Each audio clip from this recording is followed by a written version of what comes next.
কান্না কর। পরে আমার কি হবে গো? আমি তোকে কত ভালোবাসি, আমাদের ছেড়ে চলে যাবে। কান্না করছো কেনে? আমার শ্বশুর শাশুড়ি আগে না মুরগি আগে? আমি তোমাকে আবার মুরগি কিনে দেবো।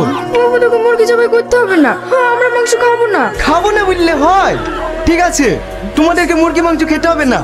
বাড়িতে খাসি ছাগলটা আছে, ওইটাই জবাই করছি। খাসির মাংস? ঠিক আছে ভাই। না জামাই, তোমাকে আর ছাগল জবাই করতে হবে না। আমাকে নিষেধ করেন না মা, আপনার জামাই কিরপন নাকি? যতই হোক শ্বশুর শাশুড়ি বলি কথা। আমার দুলাভাই কত ভালো। ঠিক আছে ঠিক আছে, ওগো তুমি এদিকে রেডি করো, আমি আসছি।